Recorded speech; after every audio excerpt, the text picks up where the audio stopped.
before we celebrated the Mass, this is just the beginning of the three chapters, Matthew 5, 6, and 7, which really, first of all, upends the contemporary thinking of the time, especially the Greek thinking of the time, which was all about assertion and power. But really, we know that Jesus wasn't making it up as he went. He came to deliver the new law that was better, higher, richer, deeper, more powerful than the original 10 Commandments. 2 tablets, right? 2 great commandments. The first tablet of the law, to love the Lord your God with all your heart, soul, strength, and mind, and your neighbor as yourself. But here, as Steve said, he ups the ante. Right now in our day, even within the church, Catholic and otherwise, there is a sense in which Jesus is a touchy-feely God that is nice. Well, yes, but that isn't a gospel virtue. What is a gospel virtue? Kindness and mercy and love. Love, which actually wills the good of the other. What Jesus is saying here is if you want to really be happy, blessed, fortunate, don't seek what the world seeks. Seek what I loved from the cross and hate what I hated from the cross. It is so bizarre, isn't it, that we begin our prayer and we wear around our neck and we hold in our hands a sign of capital punishment.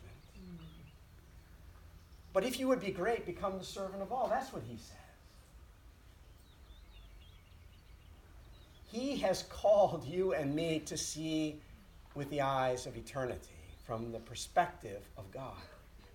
And that will change everything if we let it. We have so much input coming into our lives about avoid pain, seek pleasure. And of course, we naturally do, right? I had enough to eat this morning, and it was good. Some of you might have said, well, I got no sleep last night. Oh, blessed are you. You see?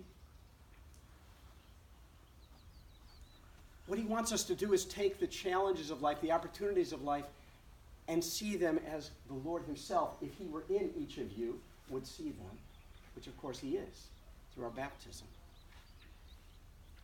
In the eyes of the world, what he said was foolishness, a scandal to the Jews, and foolishness to Greeks. But here, he says, if you would become great, become the servant of all.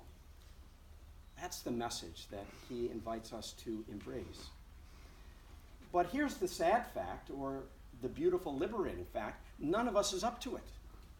I can't love my neighbor as myself. I can't really rejoice when people are persecuting, not on my own. But he, through his presence in my heart, the Spirit and yours, and the Eucharist, helps me do the impossible thing of loving my enemies. Steve was telling me a story of an Iraqi sister who's here, whose family was killed simply because they were Christian. Oh, blessed are they. Oh, does that mean the grief is any less? No. But one day, we will see clearly. The Lord began to announce this radical, paradoxical belief, claim, truth claim, that if we would become great, we should become servants. And if we would have life, we must die. That's our hope. That's our privilege. It began here with his teaching. Let's let it find a home in our hearts, dwell richly in our hearts, that we might go out and even today seek to serve one another as he served us. God bless you all.